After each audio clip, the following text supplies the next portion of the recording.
It feels like I'm being called to make a decision. It feels like that's another reason why there is a delay. It's one thing to be, cool with God. Like, yeah, cool, what's up? Good for you, you know?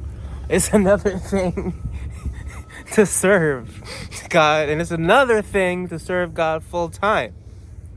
You know what I mean? He could be like, I don't want you to live an ordinary life where you flex on haters and you make money and you take care of your family and that's it. I want you to live a life where you espouse me. Where you espouse me. To which I'll be like, huh. Sure. But you see, I'm not all in.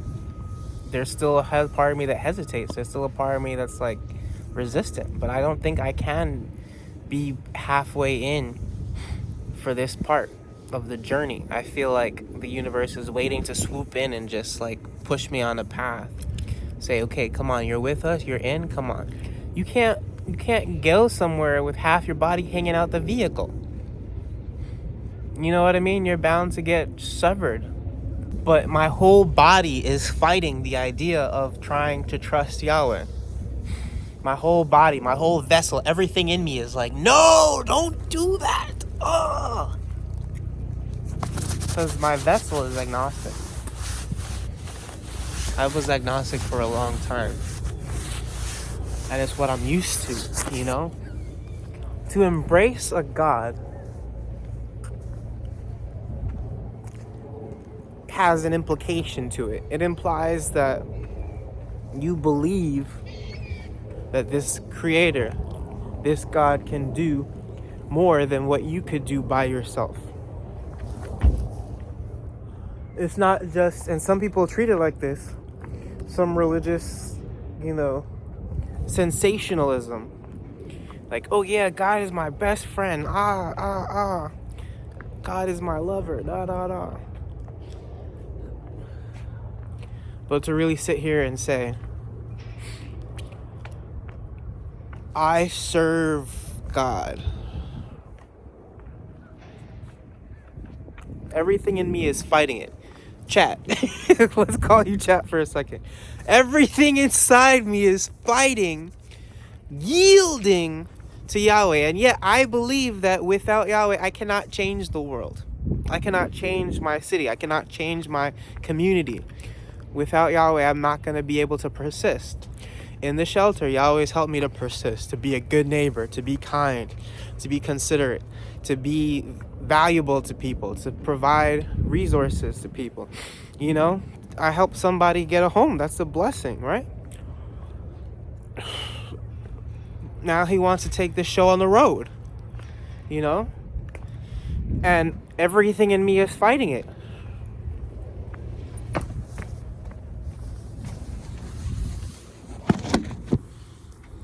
Everything in me is fighting it.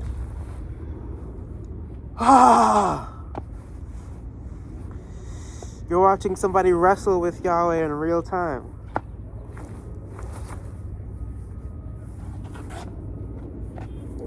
And this is the position that I spend the most time in. Yeah.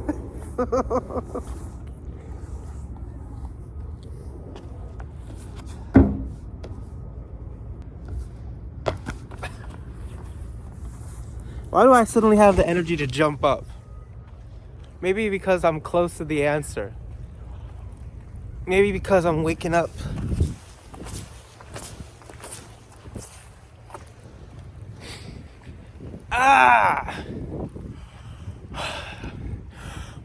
Despite all that I believe to be true, despite knowing how powerful a God Yahweh is, despite knowing that he can change my circumstances and he can help people get up and become the best version of themselves, he can heal society, he can heal our lands.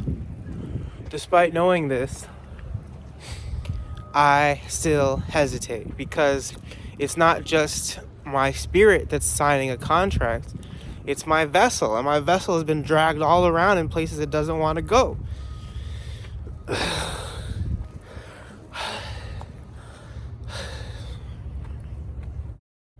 I'm scared. You heard? Oh, look, it's an outlet.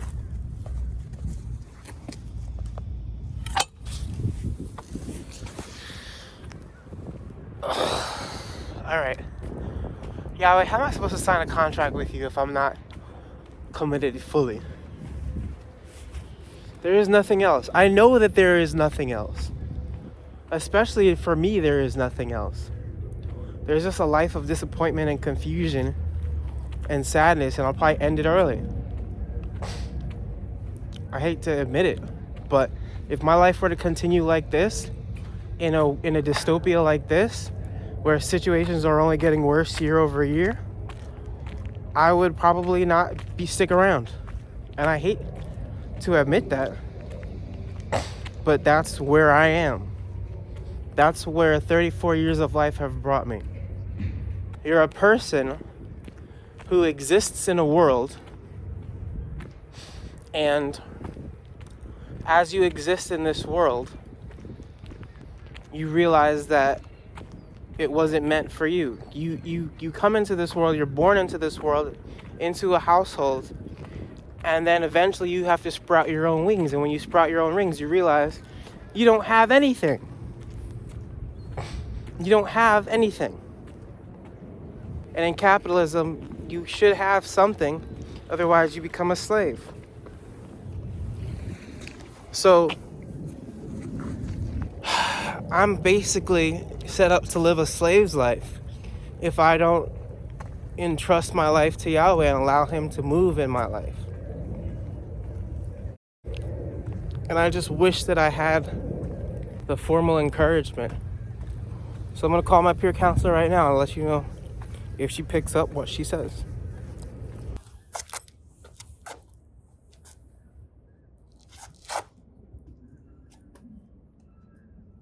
Ow. What's going on?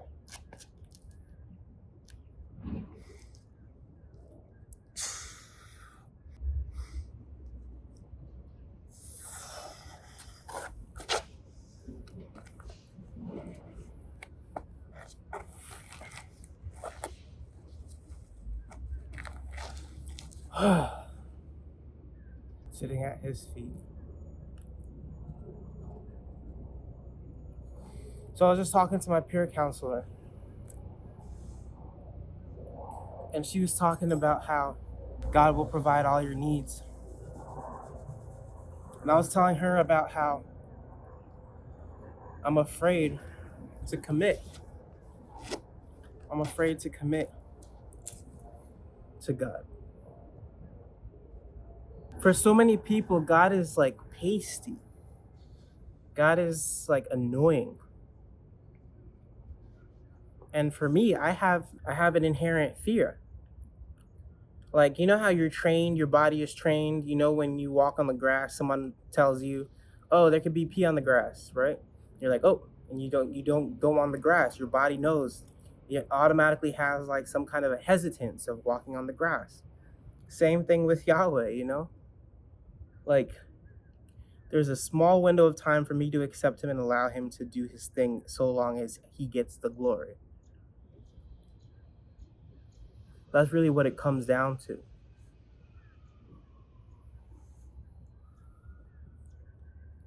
And I like to boast in my intelligence sometimes. I like to feel good about how smart I can be.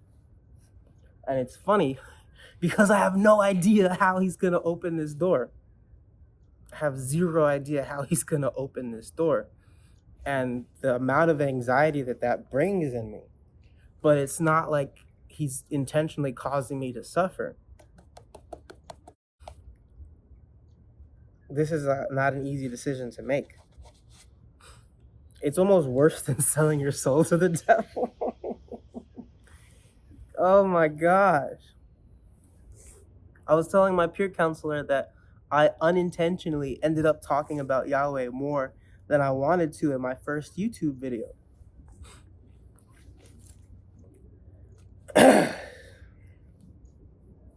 And I was telling her how I feel that perhaps I'm supposed to talk about him more. Perhaps I'm supposed to laud him. Perhaps I'm supposed to put him first in this specific project. And perhaps I'm supposed to put him first in the rest of my life, right?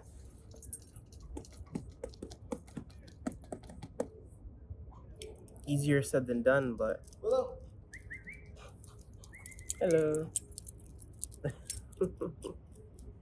Easier said than done. So that's pretty much it.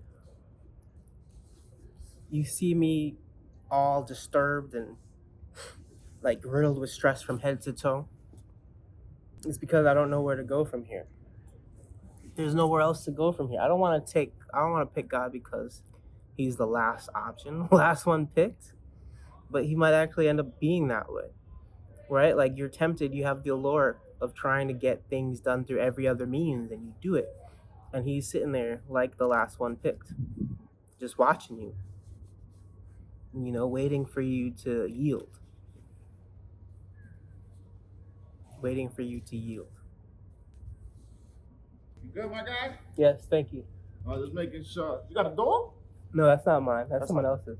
That dog just walking around? No, he's with his owner. Oh, okay. Yes. If you want, there's benches over there you can sit on. I appreciate that. Yeah. All right, that's fine.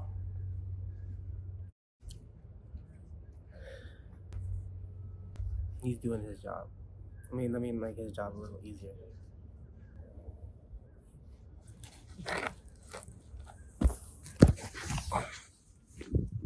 All right, so I'm gonna have a heart to heart, where basically I talk to God. I'm gonna say, I choose you, but